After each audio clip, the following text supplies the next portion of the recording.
welcome, welcome. It's a very important thing to think about traveling at this time of year. If you're anything like me, your mind is constantly thinking of far-flung places. When it's cold outside, I always think of where can I go? What's the furthest I can go in a weekend or in 4 days? So for the next hour, we're going to explore the art of travel. Joining me on this journey are environmental advocate Alexandra Cousteau. Welcome, Alexandra. Who recently returned from a trip where she summited Mount Kilimanjaro for a good cause. Yes, absolutely. And I can't wait to hear about that. Joe Diaz, the co-founder of Afar, a new and extremely eclectic travel magazine. Beautifully photographed and beautifully edited and fun to read. Well, thank you very much. And the wanderlust just continues as you read that magazine. Yeah, it really does. Thanks. And Susan Orlean, a New York Times bestselling author and consummate traveler, and you're now most recently backyard chicken husbandry fame, right, in the New Yorker. Right. Yeah, it was lots of fun, and I've known Susan for quite a long time. And Brad John, who is co-founder of Flight One, a great store downtown New York filled with unique travel accoutrements. Thank you. So, well, I'm about to take a trip to a place I've never been. And I'm very excited. I'm going to South Africa, to Cape Town. Oh, I have to give a lecture at a conference called Indaba, which is a design conference that they have down there. And while I was preparing for this trip, I began to reflect on all the wonderful travels around the world. And some of my favorites, well, I'm sure you all have your favorites, right? Sure. My favorites, the Galapagos, Beautiful. Egypt. Here I am in China, early 1980s. There's the Galapagos, and with one of the great land tortoises. What a beautiful place the Galapagos is. Oh, and there I am on my steed, about to gallop across the desert, the Sahara, with the pyramids in the background. Oh, and this is a very early picture on my honeymoon to Europe. On the Mostam. Remember those ships? Yes. The Mostam and the Rotterdam? Wow. Oh my gosh. And what fun I had on those cross-Atlantic trips. I took, I think maybe 6 or 8 of them. That's It was a great. lot of fun.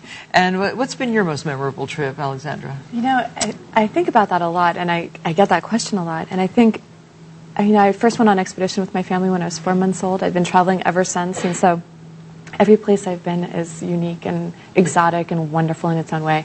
But I would have to say that summiting Mount Kilimanjaro, which I just got back from, was quite an experience. You went in an odd time of year.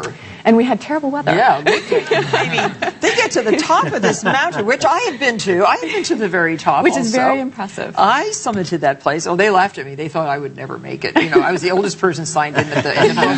Did you sign in the book in the Yes. bottom? Yeah, and they said, oh, they all laughed. But I got to the top. But you couldn't see? You couldn't see across it was a Africa. total whiteout, which was really disappointing because I was looking forward to seeing all the way to the horizon. Yes. They say you can see the bend of you the earth can. a little bit. Oh, well, not quite, almost. You have to Almost. sort of imagine it. Imagine But it. I had the clearest morning, and it was so beautiful up there. And it snowed a little bit when I got there, but a brilliant snow with blue skies. It was Well, fantastic. that's lucky. We didn't see 3 feet in front of us. Now, what about you? Where's your favorite place? You know, it's really a hard one to say my favorite, but 2 that come to mind are India and Argentina. India was a place where Afar was born. That was where the inspiration came from. And Argentina, southern Argentina, is just an amazing place. To step on the glacier of Perito Moreno and see those blue hues, it's an enlightening experience. What a fantastic thing. Yeah. And Susan? I would have to say Bhutan. A magical place that wasn't just physically beautiful, but it's the only place I've ever been that really felt that it had been taken out of time. When I was there, there was no television, there was no... you didn't feel any spillover of other cultures, and it was really magical, as well as being incredibly beautiful. Brad? For me, Martha, it was definitely Beirut, Lebanon. I went back with my entire family to Is that where your research my family comes ancestry, from? yes. Oh. And it was really amazing. When was it's that? a beautiful, in 2000. Okay, it's so- a beautiful country, and it's still the gem of the Middle East. Yeah, it's So it fun was to definitely the see most where you come memorable from, trip, isn't yes. it? Yeah. It's wonderful. So awful. I always love finding new and exciting things to share with my audience, and today's find is a magazine called Afar. I'm delighted Joe Diaz, the co-founder, is here to tell us about this unique travel magazine. And why don't you tell us, in as short a period of time as possible, about the whole philosophy behind this magazine, because it's great. Yeah, well, Afar is really a magazine devoted to experiential travel. This is travel that connects us with the authentic essence of a place. And I think what sets Afar apart is we travel as a way to inspire people, to connect with the people and cultures of the world, to really understand their perspectives and travel like a local. To get you off the tour bus and really put you at the kitchen table to experience the heart of the destination. And you also talk about food, how food brings you right into the culture of a place. You know, it's really about using your passions as a way to get beneath the surface of a place, and what better way than food. I was reading our feature on Swiss wine, and you know, I've been to Switzerland, beautiful place, but to see this Swiss wine feature makes me want to go back. Who knew that? I didn't even know the Swiss had wine. Oh my!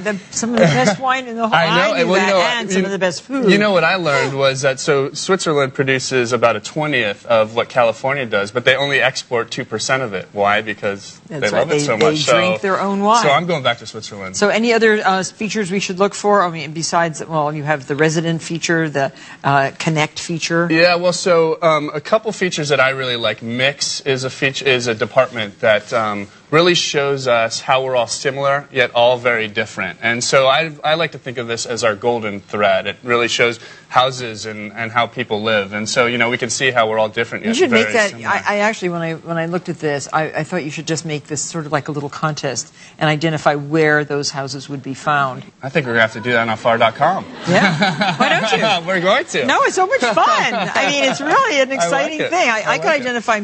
Well, maybe about 75%, but I'm going to think more. Well, not only did Joe bring a copy of Afar for everyone in our audience, but he's also giving you a free subscription for a year, and you will love this magazine. Thank you so much.